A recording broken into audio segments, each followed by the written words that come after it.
Apakah orang tua kita, guru kita, tak lebih dari seorang Habib? Cobalah kita berpikir kritis.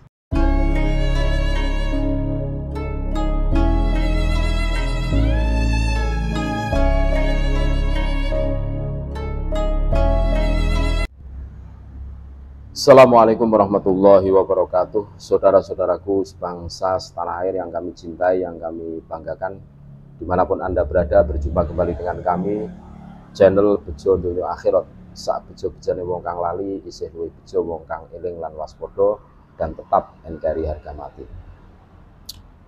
Mengapa di Indonesia, kalau ada yang keturunan Arab, wajahnya ke Arab-Araban, terus hidungnya mancung, terus dipanggil Habib? Cobalah kita berpikir, yang belum tentu kita cintai itu mencintai kita. Habib itu kan orang yang dicintai. Belum tentu orang yang kalian sebut Habib itu mencintai kalian. Istilah-istilah Habib berarti yang dicintai, sedangkan muhibbin adalah yang mencintai. Jadi seumpama kita mencintai seseorang, terus seorang itu tidak mencintai kita, berarti kita bertepuk sebelah tangan. Kalau dari segi bahasa, arti mengapa kita panggil orang Habib sementara belum tahu nasabnya dari mana, cuma pengakuannya saja sebagai cucu Nabi. Mereka tidak bisa membuktikan sebagai cucu Nabi, dan kelakuannya, ya mohon maaf, ini sangat menyimpang dari norma-norma yang digariskan oleh syariat Islam. Baginda Rasulullah SAW tidak pernah mencaci maki, tapi mereka yang mengaku cucu Nabi itu sering melontarkan cacian makian, bahkan tidak segan-segan yang tidak sepaham dengan mereka dicap Syiah, dicap hewan yang berkaki empat. Ini jelas, ini kan menjadikan pemikiran bagi orang yang berpikir waras tentunya.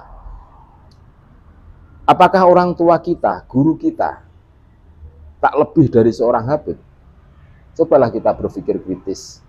Kalau kita memperlakukan orang yang mengaku cucu Nabi sebegitu rupa, dicium tangannya bolak-balik, tapi apakah ini sudah kita lakukan kepada kedua orang tua kita, kepada guru-guru kita yang memberitahu kita, mengajari kita tentang bagaimana hidup yang baik, ya gitu.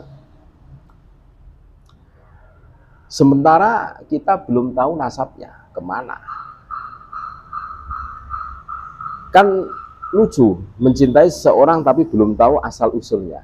Nah, ini loh yang harus kita perhatikan bersama. Apakah orang tua kita, guru-guru kita tak lebih dari seorang Habib? Karena begitu cintanya kita kepada mereka, apakah karena cuma orang tua dan guru-guru serta kiai kita bukan dari keturunan dzurriyyah Kanjeng Nabi SAW?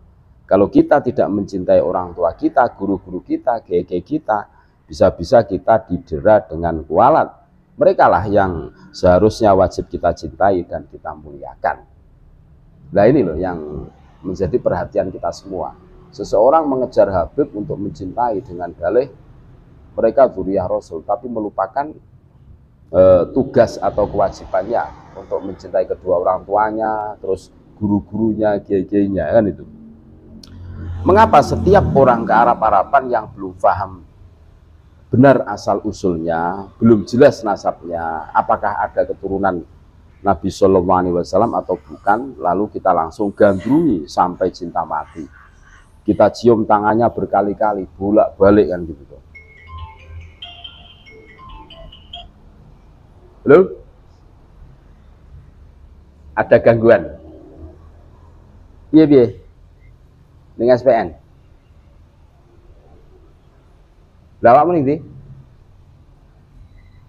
Oh iya, engko tak rono aku, ya. Wis tangi, Mbok.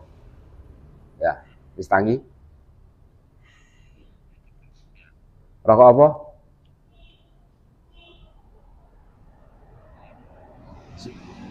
Surya apa? Hah? Ya lah. Ya. Nah. Oke. Ya.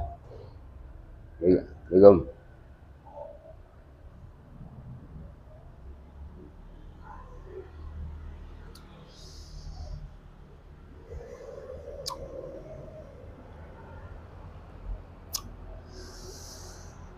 kita dengarkan petuahnya yang melenceng jauh dari ajaran Islam. Kita laksanakan perintahnya yang bertentangan dengan syariat. Kita manjakan dia, minta apa dituruti, minta uang turuti, minta rokok turuti. Pokoknya mereka diidolakan. Seakan-akan kita bertemu dengan baginda Rasulullah SAW, mahabbah, sampai cinta kita itu kelewat batas. Cuci otak ini yang perlu kita perhatikan. Masa kita harus patuh dan hormat kepada mereka yang belum jelas nasabnya, belum jelas keturunannya, apakah betul-betul tersambung atau hanya sekedar pengakuan implisit di mulutnya saja, kan gitu ya. Sebelum adanya tesis Kiai Haji Imaduddin Usman Al-Bantani di pondok-pondok pesantren, kebiasaan memuliakan Habib itu seakan-akan hukumnya wajib. Sampai segitunya, kalau ketemu orang yang bergelar Habib, ya, dielu-elukan dan digandrungi. Coba, orang tua kita apakah pernah kita perlakukan layaknya seorang Habib?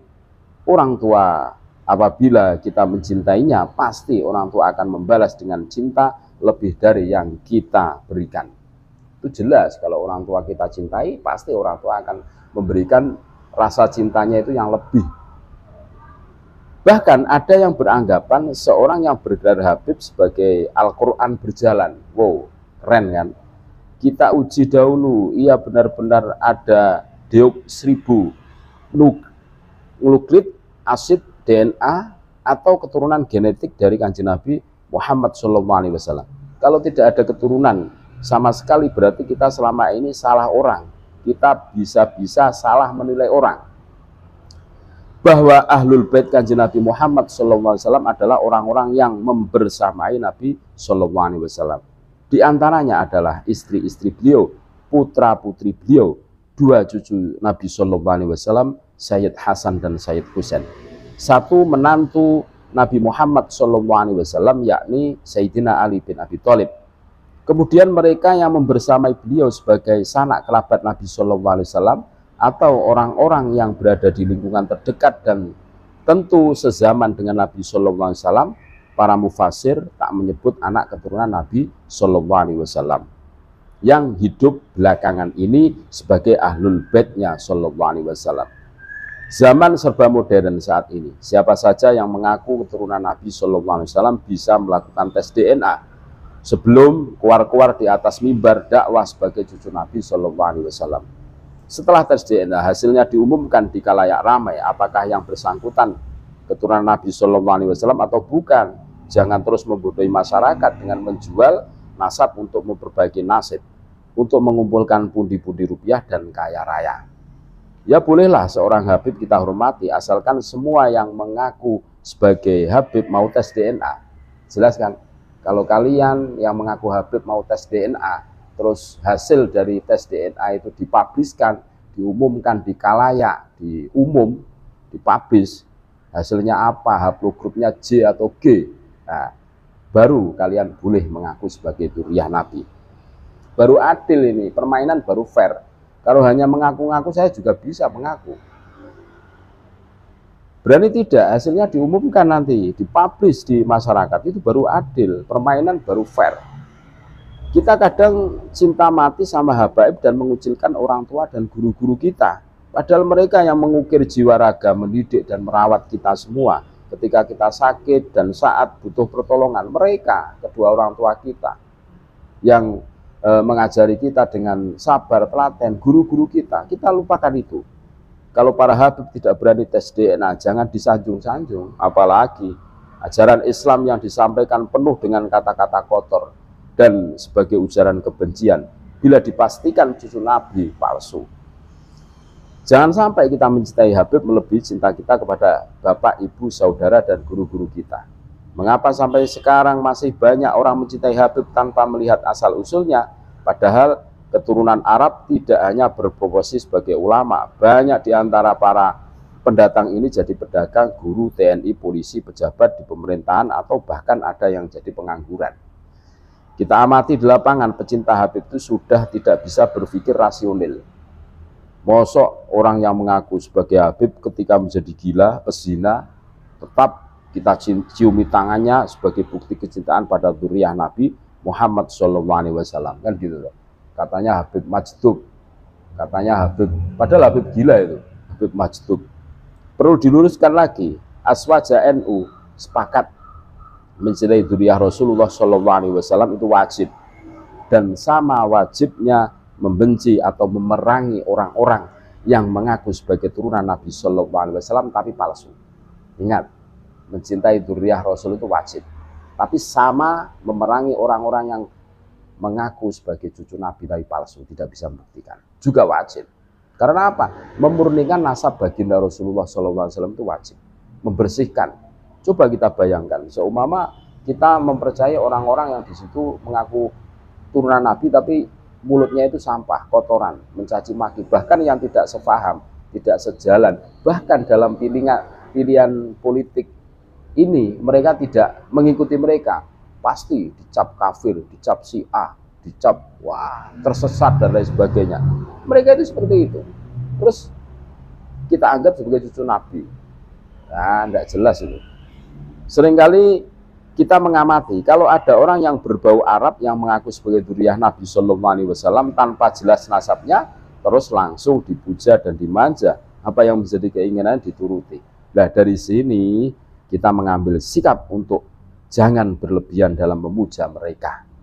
Maka janganlah terlalu menyanjung seorang Habib melebihi sanjungan kita ke orang tua dan guru-guru kita. Siapapun orangnya, setinggi apapun gelar jabatannya, kok ngajari untuk merendahkan orang dengan alasan nasab, jangan diikuti. Kenapa? Karena rasisme bukan ajaran dari Rasulullah SAW. Jadi jelas. Sekali lagi kami menghimbau kepada saudara-saudaraku semua, sahabat-sahabat semua, mulailah berpikiran yang kritis, jernih.